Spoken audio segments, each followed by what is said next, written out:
Dans l'actualité, la Côte d'Ivoire vers l'obtention du point d'achèvement de l'initiative PPTE, les conseils d'administration du FMI et de la Banque mondiale se donnent 48 heures à partir d'aujourd'hui à Washington pour accorder à la Côte d'Ivoire l'allègement de sa dette extérieure estimée à 6 500 milliards de francs CFA. C'est ce mardi que les institutions de Bretton Woods, entendez Banque mondiale et le FMI, vont proclamer l'admission de la Côte d'Ivoire à l'atteinte du point d'achèvement de l'initiative PPTE, pays pauvres très endettés. Le conseil d'administration du FMI a siégé ce lundi et mardi, ce sera au tour du conseil d'administration de la Banque mondiale.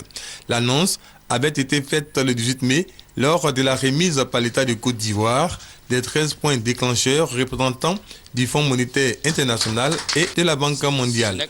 L'atteinte du point d'achèvement entraîne l'allègement de la dette extérieure de la Côte d'Ivoire. Ce sont environ 3 500 milliards de francs CFA qui seront annulés.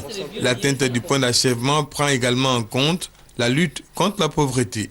Pour Wayne Kamar du FMI et Madani Tall de la Banque mondiale, l'admission de la Côte d'Ivoire à ce programme ouvre la voie aux investisseurs. Il est vrai qu'avec l'annulation de ces montants, la Côte d'Ivoire va devoir reprendre le service de ses dettes extérieures comme tout autre pays.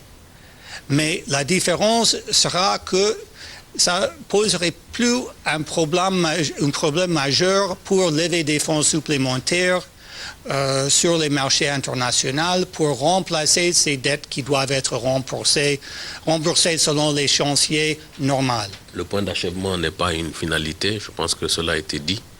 C'est un bon départ pour la suite.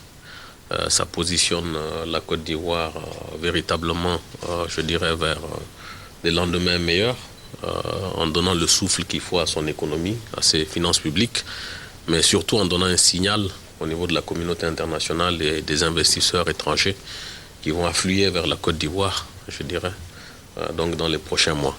Ces bonnes perspectives ont été possibles grâce aux réformes du secteur café-cacao, l'administration, l'électricité, le pétrole et les finances. L'initiative PPTE en Côte d'Ivoire est pilotée par le ministère de l'économie et des finances. Ce programme a été lancé en 1996 conjointement par le FMI et la Banque mondiale.